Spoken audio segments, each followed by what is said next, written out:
अस्सलाम वालेकुम नाज़रीन, आप देख रहे हैं INN चैनल। मैं हूं शेख अहमद अली। इस न्यूज़ बुलेटिन में आइए नज़र डालते हैं दिन भर की बड़ी खबरों पर। रियासती हुकूमत ने 17 सितंबर को सुकूत हैदराबाद के मौके पर यौम तेलंगाना कौमी यकजहती मनाने का फैसला किया है। इस खुसूस में आज दोपहर चीफ मिनिस्टर चंद्रशेखर राव की सदारत में मुनक़िदा काबीनी इजलास में फैसला किया गया। ज़राए के मुताबिक 17 सितंबर 2022 को सुकूत हैदराबाद के 75 साल मुकम्मिल हो रहे हैं, जिसके पेश नज़र हुकूमत ने यौम तेलंगाना कौमी यकजहती की तकारीब 3 रोज़ तक मनाने का फैसला किया, जो 16 सितंबर से शुरू होकर 18 सितंबर को ख़त्म होंगी और आइंदा साल 16 ता 18 सितंबर 2023 को डायमंड जुबली तकारीब का अख्तिताम होगा। रियासती काबीना ने 3 रोज़ा तकारीब को भी खतियत दे दी है, जिसके मुताबिक 16 सितंबर को रियासत के तमाम असम्बली हल्के मुस्तक़र पर तुलबा, नौजवानों, ख़वातीन के साथ भारी रैली निकाली जाएगी। 17 सितंबर को चीफ मिनिस्टर चंद्रशेखर राव नामपल्ली के पब्लिक गार्डन में कौमी परचम कुशाई करेंगे और इस ज़िमन में मुनक़िदा तकरीब से खिताब भी करेंगे। इसी दिन रियासत के तमाम अजला मुस्तक़र पर वज़रा और बल्दियात, पंचायत और दीगर तमाम दफातर में मुताल्लिक़ा ओहदेदार और अवामी नुमाइंदे कौमी परचम कुशाई करेंगे। उसी दिन यानी 17 सितंबर को दोपहर हैदराबाद के बंजारा आदिवासी भवन का इफ्तिताह अमल में आएगा। नेकलेस रोड से अम्बेडकर मुजस्समे से होते हुए एनटीआर स्टेडियम तक रैली निकाली जाएगी। बाद अज़ा वहाँ जलसे आम मुनक़िद होगा। इस तकरीब में भी चीफ मिनिस्टर मेहमान खुसूसी के हैसियत से शिरकत करते हुए अवाम से खिताब करेंगे।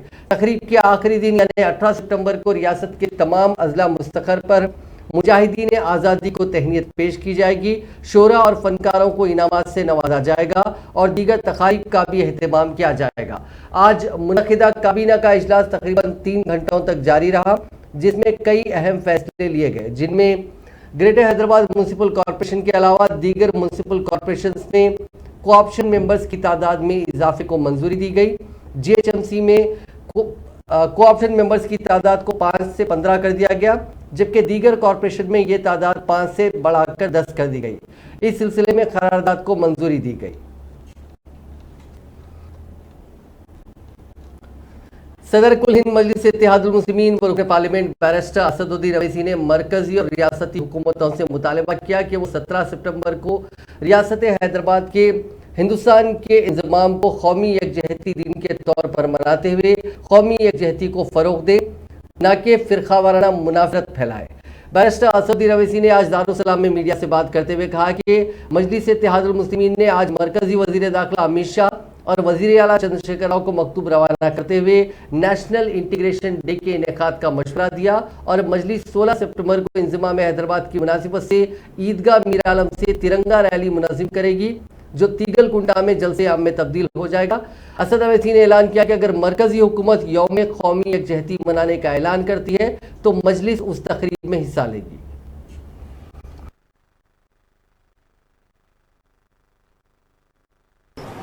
एक यूनाइटेड इंडिया, एक सेकुलर जमहूरी इंडिया के लिए कोशिश की और इसका जिक्र भी पंडित सुंदरलाल कमेटी की रिपोर्ट में किया गया है। और पंडित सुंदरलाल कमेटी की रिपोर्ट जो गवर्नमेंट ऑफ इंडिया, उस वक्त की गवर्नमेंट ऑफ इंडिया जो प्रधानमंत्री पंडित नेहरू थे, उनकी इजाजत से ये सुंदरलाल काजी अब्दुल गफ्फार यहाँ पर आए थे और उस वक्त के हैदराबाद स्टेट का पूरा दौरा किया। उसमें उन्होंने इस बात का जिक्र किया कि वायलेंस भी हुआ था मुसलमानों के खिलाफ और रिपोर्ट हम आपको भी देंगे और होम मिनिस्टर साहब को रवाना कर चुके हैं।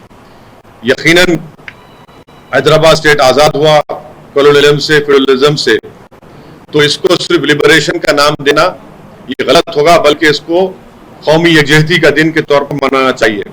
और हमने चीफ मिनिस्टर तेलंगाना से ये मुतालबा किया है कि चंद्रशेखर राव साहब वुमेंस कॉलेज कोठी के पास जो ब्रिटिश रेजिडेंसी के खिलाफ उस वक्त 17 जुलाई को मौलवी अलाउद्दीन और तुरेबाज खान ने एक अजीम जिहाद किया था अंग्रेजों के खिलाफ, जिसमें मौलवी अलाउद्दीन काला पानी के पहले कैदी थे।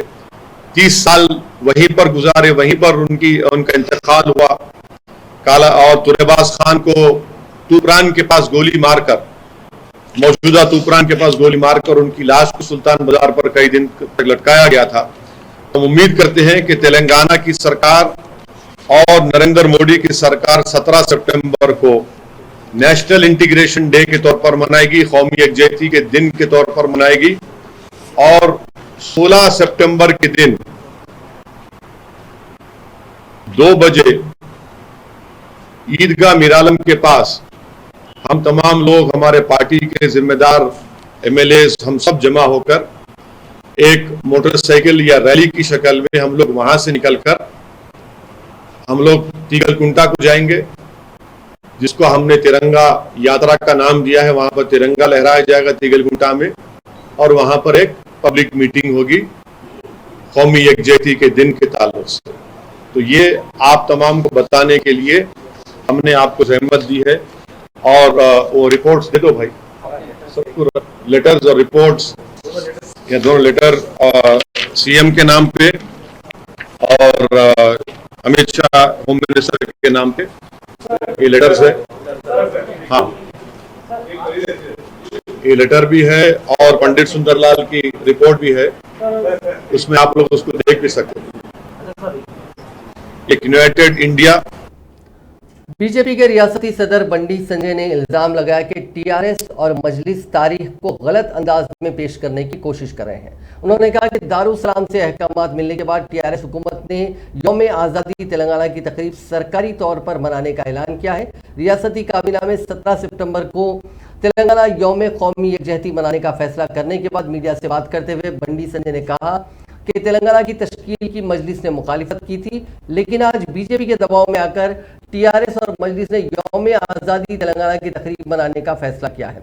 उन्होंने सवाल किया कि गुज़िश्ता कई वर्षों से बीजेपी सरकारी तौर पर 17 सितंबर की तकरीब मनाने का मुतालबा करती आ रही है, लेकिन चीफ मिनिस्टर चंद्रशेखर राव उनके मुतालबे को नजरअंदाज करते आ रहे हैं। इस मौके पर चंद्रशेखर राव ने उनके मुतालबे पर जवाब देते हुए कहा कि तेलंगाना रियासत का क़याम अमल में आ चुका है और अब यौम आज़ादी तेलंगाना की तकरीब मनाने की क्या ज़रूरत है। लेकिन बीजेपी के दबाव में आकर केसीआर हुकूमत को इस तकरीब को सरकारी तौर पर मनाने के लिए मजबूर होना पड़ा।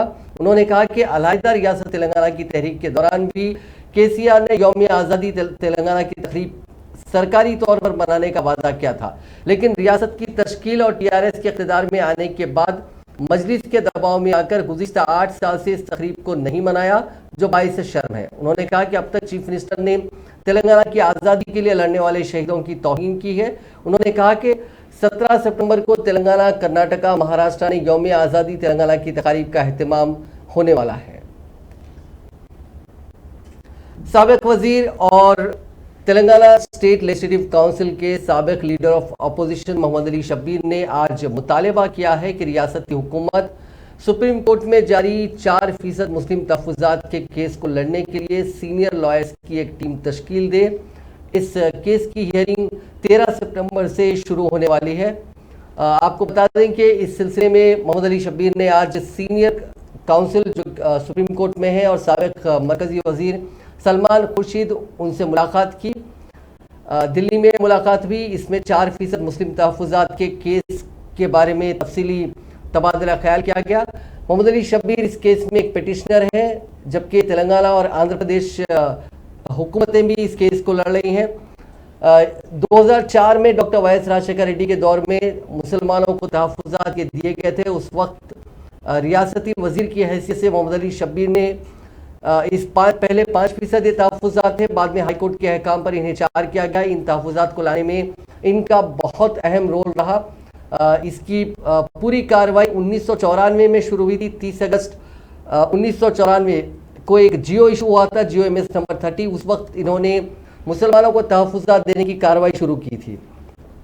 ये सिलसिला लगातार चलता रहा और वाई.एस. राजशेखर रेड्डी के दौर में साल 2004-05 में इन तहफ़्फ़ुज़ात पर अमल किया गया। पहले 5% तहफ़्फ़ुज़ात दिए गए, बाद में हाईकोर्ट की एतराज़ के बाद उन्हें 4 किया गया, लेकिन इन अहकाम को भी हाईकोर्ट में चैलेंज किया गया। उसके बाद रियासती हुकूमत ने सुप्रीम कोर्ट का दरवाज़ा खटखटाया और रिलीफ का मुतालबा किया। उस वक्त सुप्रीम कोर्ट ने 25 मार्च 2010 को जो तहफ़्फ़ुज़ात 4% दिए गए थे 14 तबक़ात को मुसलमानों के, उन्हें जारी रहने का हुक्म देते हुए पूरा मामला कॉन्स्टिट्यूशन बेंच को रिफ़र कर दिया था। जब इस मामले पर सुनवाई शुरू हुई तो मोहम्मद अली शब्बीर ने इल्ज़ाम लगाया था कि रियासती हुकूमत इस मामले की सही पैरवी सुप्रीम कोर्ट में नहीं कर रही है और उस वक्त इस केस में वो भी एज ए पार्टी इम्प्लीड हो गए थे और इनकी नुमाइंदगी सीनियर लॉयर सलमान खुर्शीद कर रहे हैं। कॉन्स्टिट्यूशन बेंच इस पूरे मामले की सुनवाई 13 सितंबर से शुरू करने वाली है। इसमें दो अलग अलग या मौजू होंगे। पहले इकोनॉमिकली वीकर सेक्शंस जिन्हें मरकजी हुकूमत ने इजाफी 10% तहफुजात दिया है, उसके अलावा मुसलमानों को दिए गए तहफुजात पर सुप्रीम कोर्ट में बहस शुरू होगी। ये कॉन्स्टिट्यूशन बेंच है जिसकी सदारत चीफ जस्टिस यू ललित करेंगे। बाकी दीगर जो 4 जजेस हैं उनमें जस्टिस दिनेश महेश्वरी, एस रविंद्र भारती, बेला एम त्रिवेदी और जेबी पाडीवाला है। 6 सितंबर को एक टाइमलाइन सेट की जाएगी सुप्रीम कोर्ट की जानिब से कि हियरिंग इस पूरे मामले की कैसे की जाएगी और 13 से इस पर सुनवाई शुरू होगी। पहले इकोनॉमिकली वीकर सेक्शन का मामला आएगा, उसके बाद मुस्लिम तहफुजात का मामला आएगा जिस पर बहस होगी। मोहम्मद अली शब्बीर ने मुतालबा किया है कि केसीआर हुकूमत इस पूरे मामले को संजीदगी से लिए सीनियर लॉयर्स की एक टीम तश्कील दे। उन्होंने कहा कि केसीआर ने 12% मुस्लिम तहफुजात का मुतालबा 12% मुस्लिम तहफुजात का वादा करते हुए वो इख्तिदार में आए थे, लेकिन 4% तहफुजात जिन पर अमल हो रहा है उन्हें बचाने के लिए केसीआर ने पिछले 8 सालों में कुछ नहीं किया। इस पूरे मामले पर एक भी उनकी लॉ डिपार्टमेंट, एडवोकेट जनरल या किसी लीगल एक्सपर्ट के साथ कोई मीटिंग नहीं हुई। उन्होंने कहा कि इस पूरे मामले को संजीदगी से लिया जाए, ये करो या मरो का मामला है। सुप्रीम कोर्ट के सामने सभी हकायक पेश किए जाएं और जो 4% तहफुजात नौकरियों और तालीम में दिए जा रहे हैं उन्हें बचाने के लिए रियासती हुकूमत अपना पूरा जोर लगाए। सदर कुल हिंद मजलिस इत्तेहादुल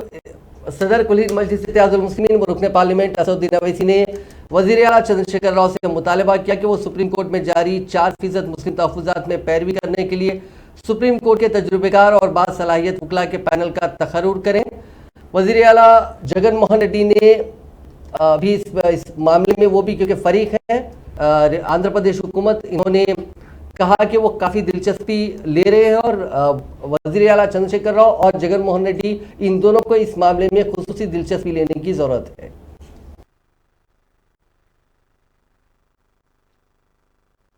नहीं, मॉडर्नाइजेशन तो कौन खिलाफ होगा मॉडर्नाइजेशन के?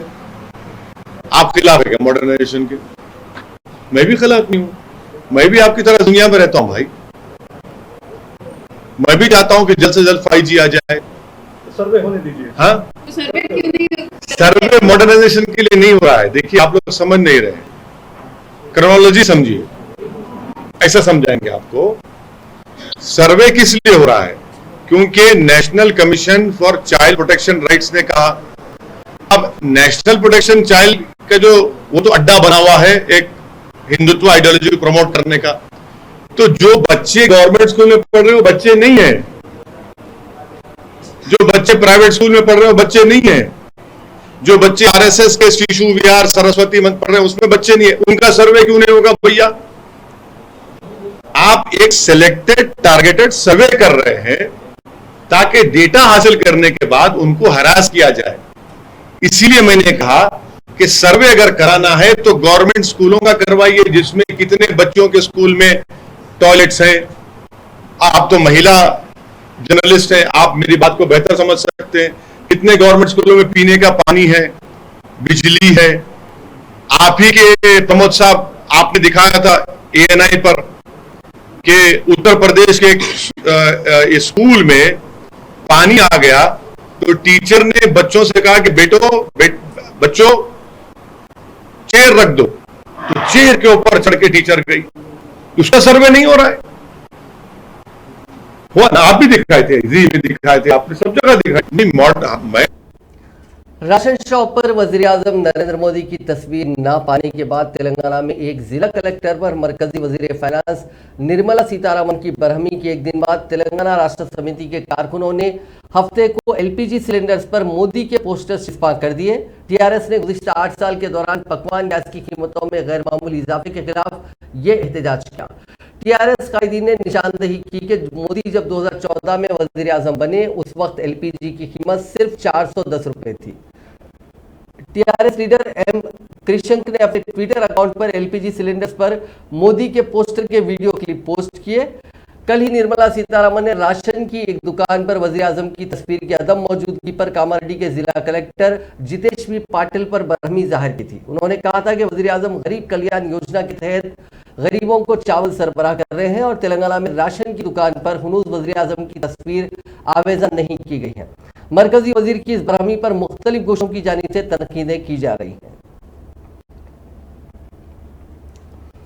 मरकजी वजीर फाइनेंस निर्मला सीतारामन को तेलंगाना के वजीर इंफॉर्मेशन टेक्नोलॉजी केटी रामाराव ने तनकीद का निशाना बनाया। सोशल मीडिया के अहम प्लेटफॉर्म ट्विटर पर सरगर्म केटीआर ने तंजिया तौर पर कहा कि मरकजी वजीर फाइनेंस ये लेक्चर देती फिर रही है कि मोदी हुकूमत ने क्या दिया है। केटीआर जो कि वज़ीर आला चंद्रशेखर राव के फर्जंद भी हैं, इस खुसूस में मोदी हुकूमत की जानिब से तेलंगाना को दी गई रकम और तेलंगाना की जानिब से मरकजी हुकूमत को दी गई रकम के आदाद व शुमार और हक़ाइक़ भी पोस्ट किए।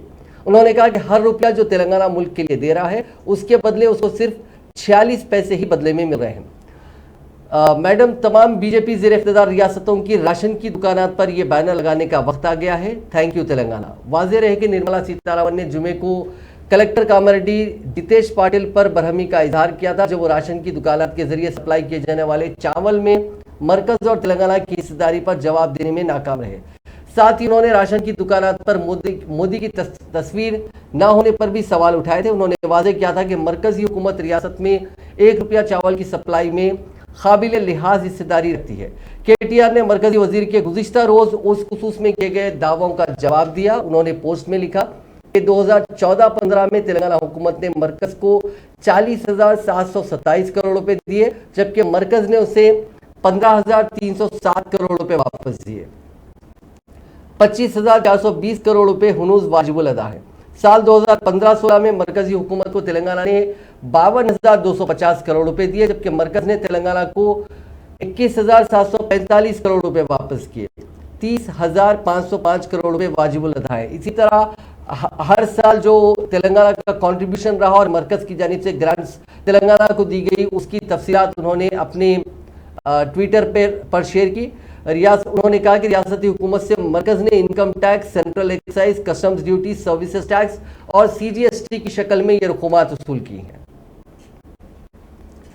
तेलंगाना के सीपीएम लीडरों ने वज़ीर आला चंद्रशेखर राव से मुलाकात की। वज़ीर आला के कैंप ऑफिस प्रगति भवन में हुई इस मुलाकात के दौरान अहम उमूर पर तबादला ख्याल किया गया। दोनों बाएं बाजू जमातों सीपीआई और सीपीआईएम ने मुनुगुलु असेंबली हल्के के ज़मीनी इंतखाब में रियासत की हुक्मरान जमात टीआरएस की हिमायत की है। वज़ीर आला से मुलाकात करने वालों में सीपीएम के रियासती सेक्रेटरी टी वीरभद्रम और दीगर शामिल थे। टीआरएस हुकूमत और बीजेपी लीडर कोमटिरेड्डी राजगोपाल रेड्डी की नाकामियों पर चार्जशीट जारी करने के बाद मुनुगुडु में एक इजलास से खिताब करते हुए तेलंगाना प्रदेश कांग्रेस कमेटी के सरबराह रेवंत रेड्डी ने इल्जाम लगाया कि कोमटिरेड्डी राजगोपाल ने मुनुगुडु तबके के 97,000 वोटरों के वोटों को वजीर आजम मोदी को 22,000 करोड़ में फरोख्त किया। उन्होंने लोगों से अपील की कि वो राजगोपाल को वोट न दें जो जमीनी इंतखाब में बीजेपी के उम्मीदवार के तौर पर उतर रहे हैं। रेवंत ने लोगों से कहा कि वो उन कायदीन को भगा दे जो कांग्रेस छोड़कर बीजेपी में शामिल हुए हैं और राजगोपाल रेड्डी के साथ अगर वो उनसे मिलने आए और वोट मांगे तो उन्हें वहां से भगा दिया जाए। उन्होंने कैडर को तलकीन की कि अगर सब मुत्तहिद होकर काम करें तो कांग्रेस जमीनी इंतखाब जीत सकती है। इस इजलास में रुकन पार्लियामेंट उत्तम कुमार रेड्डी, सीएलपी कायद भट्टी विक्रमार्का, साबिक अपोजिशन लीडर जाना रेड्डी और दीगर सीनियर कायदीन बशमूल साबिक वजीर दामोदर रेड्डी शामिल थे। रेवंत रेड्डी ने खिताब करते हुए मरकजी और रियासती हुकूमतों पर तनकीद की और बताया कि दोनों हुकूमतें अपने 8 साल दौर इख्तियार में अवाम से किए गए वादों को पूरा करने में नाकाम रहे। उन्होंने वज़ीर आला केसीआर से मुतालबा किया कि वो 17 सितंबर को निज़ाम और रजाकारों के दौर के खात्मे के दिन सरकारी सतह पर तकारीब का इनेकाद अमल में लाए।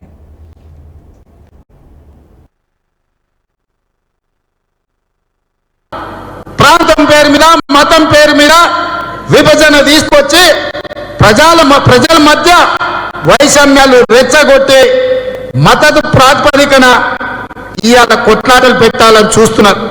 అందుకే ఈరోజు వజ్రోత్సవాలను ఈ తెలంగాణ ప్రాంతంలో నిర్వహించాలంటే కేంద్ర ప్రభుత్వం కేబినెట్ పెట్టి ప్రధానమంత్రి నరేంద్ర మోడీ గారు ఈ ప్రాంత ప్రజలకు వజ్రోత్సవాలు నిర్వహించుకోవడానికి ప్రతి జిల్లాలో అధికారిక కార్యక్రమాలు నిర్వహించడానికి ఒక 5,000 కోట్ల రూపాయలను విడుదల చేసి కేంద్ర ప్రభుత్వ నిధులతో कांग्रेस के रुकने कानून साज काउंसिल टी जीवन रेड्डी ने मरकजी और रियासती हुकूमतों पर इल्जाम आयद किया कि दोनों हुकूमतों की नाअहली के बायस मुल्क में पैदा होने वाला हर बच्चा लाखों रुपए के कर्जे का बोझ अपने सर पर लेकर पैदा हो रहा है। आज मीडिया से बात करते हुए जीवन रेड्डी ने मरकजी वजीर फाइनेंस निर्मला सीतारमण की राशन की दुकान पर वजीर आजम मोदी की तस्वीर न होने पर बरहमी की मजम्मत करते हुए कहा कि हकीकत में हर मकाम पर जीएसटी की तस्वीर होनी चाहिए, चूंकि मरकजी हुकूमत जीएसटी के जरिए आम आवाम को लूट रही है। उधर मरकज की हुकूमत होने दो, इधर रियासत की हुकूमत होने दो, और कुछ चर्चा चले तो डेवलपमेंट के बारे में चर्चा होना चाहिए। मगर यहाँ पे क्या चर्चा चल रहे हैं आजकल? कल जो मरकज की फाइनेंस मिनिस्टर निर्मला सीतारमण जी रियासत में आए तो रियासत हुकूमत ने ये 8 साल में 5 लाख करोड़ कर्जा जो है अवाम के ऊपर बोझ डाले। सही है।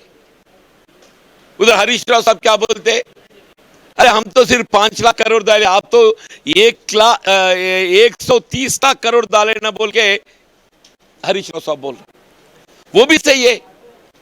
रियासत हुकूमत हर साल को 50,000 करोड़ बोझ बढ़ाए तो कर्जा, उधर मरकजी हुकूमत है हर साल को 10 लाख करोड़, हर साल को 10 लाख करोड़ कर्जा बोझ बढ़ा दिया आवाम के ऊपर। इधर जो है हर तेलंगाना शहरी के ऊपर 1 लाख रुपए कर्जा बढ़ गए तो उधर मरकजी हुकूमत है पूरा हिंदुस्तान में हर शहरी के ऊपर 1 लाख रुपए बोझ डाले। साहब बीजेपी रुकन राज्यसभा डॉक्टर के लक्ष्मण ने वजीर आला चंद्रशेखर राव पर बरहमी का इजहार करते हुए कहा कि केसीआर मजलिस के इशारों पर और एमआईएम की खुशामद के लिए 17 सितंबर को सरकारी तकारीब का इनेकाद अमल में लाने से गुरेज कर रहे हैं।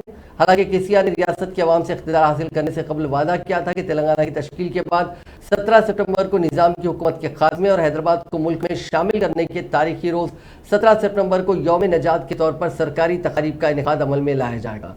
आपको बता दें कि ये प्रेस कॉन्फ्रेंस वजीर आला के काबीना के फैसले से पहले की गई थी। तेलंगाना बीजेपी के सदर बंडी संजय की प्रजा संग्राम यात्रा का चौथा मरहला इस महीने की 12 तारीख से शुरू होगा। बंडी संजय की 3 मरहलों की पदयात्रा तकरीबन दही इलाकों में हुई। अब शहरी वोट बैंक को निशाना बनाते हुए मेडचल, मलकाजगिरी और रंगारेड्डी अजला में यह यात्रा होगी। कुतबुल्लापुर असेंबली हल्के के गाजुला रामम की मंदिर से इस माह की 12 तारीख को यह यात्रा शुरू होगी। इसका अख्ताम 22 तारीख को पेद्दा अंबरपेट में मुनक्किद होने वाले जलसे में होगा। इस यात्रा का रूट मैप तैयार किया जा रहा है। यह यात्रा कुतबुल्लापुर, कुकटपल्ली, मेडचल, सिकंदराबाद, छावनी, मलकाजगिरी, उप्पल, एलबी नगर, इब्राहिमपट्टनम हलकों से गुजरेगी। बीजेपी की रियासती क़यादत हर असेंबली हल्के में एक जलसा करने का मंसूबा बना रही है। यात्रा के दौरान बंडी संजय हर दिन 12 था 16 किलोमीटर का अहाता करेंगे। मोहसिन इंसानियत हुजूर अकरम सल्लल्लाहु अलैहि वसल्लम की शान अक़दस में गुस्ताखी करने वाले बीजेपी के रुकन असेंबली राजा सिंह की रिहाई का मुतालबा करते हुए आज गोशा महल असेंबली हल्के में बंद मनाया गया।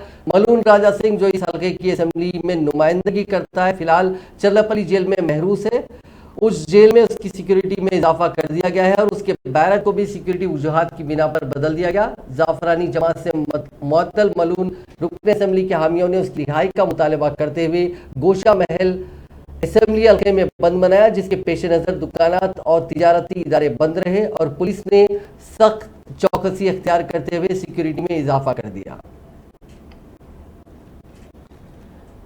तेलंगाना में मौसमी इमराज के मुतासरीन की तादाद में इजाफा होता जा रहा है। खासतौर पर डेंगू की वबा से कई अफराद मुतासर हैं। आम फ्लू जो कि नॉर्मल वायरल फीवर, मलेरिया और टाइफाइड के मामलात में भी इजाफा देखा जा रहा है। मकानात, स्कूलों, दफातर में मच्छरों की अफजाइश के मकामात के सबब मच्छरों की तादाद बढ़ रही है, जिसके नतीजे में डेंगू के मुतासरीन की तादाद में रोज़ बरोज़ इजाफा होता जा रहा है। रियासत में डेंगू के तकरीबन 3000 मामला दर्ज किए जा चुके हैं।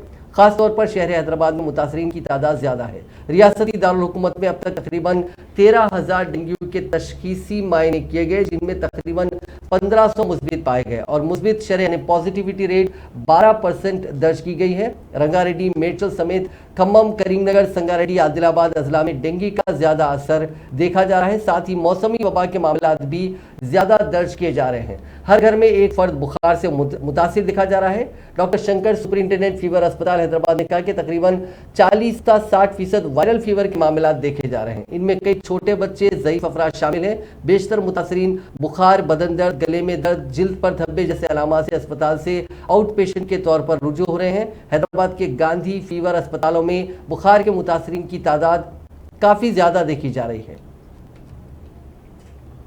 हुकूमत तेलंगाना की एक मुअत्तल-शुदा ओहदेदार जिसे 2 साल कबल अराजी स्कैम में गिरफ्तार किया गया था, हफ्ते को मुश्तबा हालत में मुर्दा पाई गई।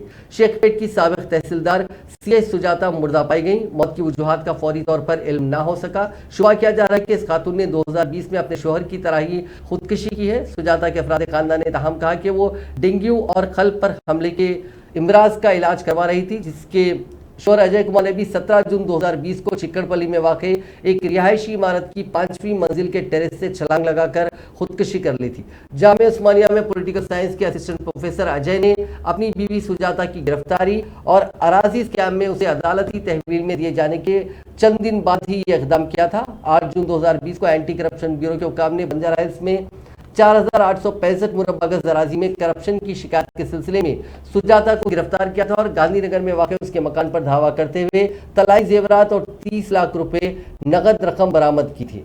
खालिद नामी एक शख्स ने उस वक्त की तहसीलदार सुजाता से उसके वालिद की खरीदी हुई अराजी का सर्वे कराने की ख्वाहिश की थी और मार्केट की शरह 40 करोड़ रुपए थी। बाद सुजाता ने बंजारा हिल्स पुलिस स्टेशन में खालिद के खिलाफ सरकारी अराजी पर कब्जे की शिकायत दर्ज करवाई। जब खालिद इस मसले की यकसोई के लिए सुजाता से रुजू हुआ तो उसने रेवेन्यू इंस्पेक्टर नागार्जुना रेड्डी से मुलाकात की हिदायत दी, जिसने 30 लाख रुपए की रिश्वत का मुतालबा किया था।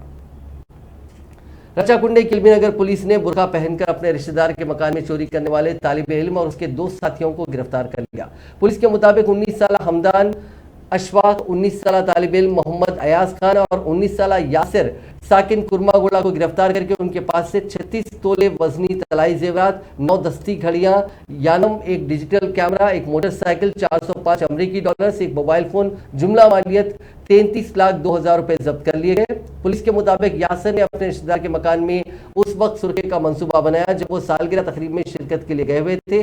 31 अगस्त को उसने अपने 2 दोस्तों के साथ मिलकर चोरी की वारदात अंजाम दी थी। 2 नौजवान बुर्का पहनकर मकान में लॉक तोड़कर और शीशा तोड़कर अंदर दाखिल हुए, जबकि उनका एक साथी बाहर निगरानी कर रहा था।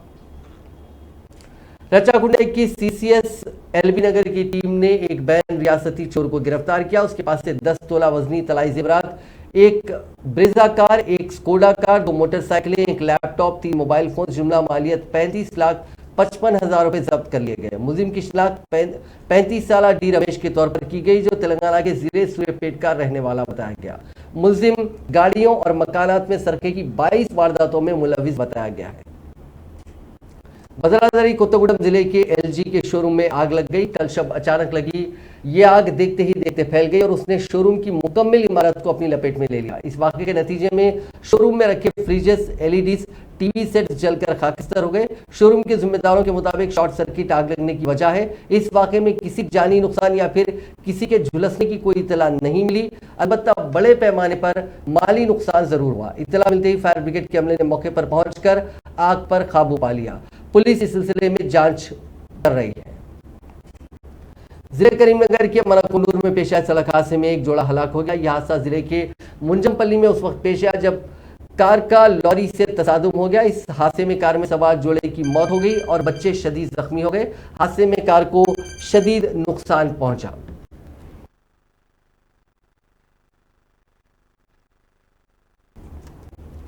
हैदराबाद के इलाके मादापुर में एक तेज रफ्तार कार बेकाबू होकर उलट गई। कल रात देर गए यह हादसा उस वक्त पेश आया जब कार हाईटेक सिटी इलाके से गुजर रही थी। बेकाबू कार ड्राइवर से टकराकर उलट गई। इस हादसे में कोई जानी नुकसान नहीं हुआ, अलबत्ता कार सवार 2 नौजवान जख्मी हो गए, जिनमें एक लड़की भी शामिल है। हादसे के साथ ही मकामी अफराद ने कार में सवार लड़की और नौजवान को बाहर निकाला। इत्तला मिलने पर पुलिस मौके पर पहुंच गई और जख्मियों को अस्पताल मुंतकिल किया। पुलिस ने इस सिलसिले में मामला दर्ज करके तहकीकात का आगाज कर दिया है। नाज़रीन, इस न्यूज़ बुलेटिन में बस इतना ही। आप देखते रहिए INN चैनल।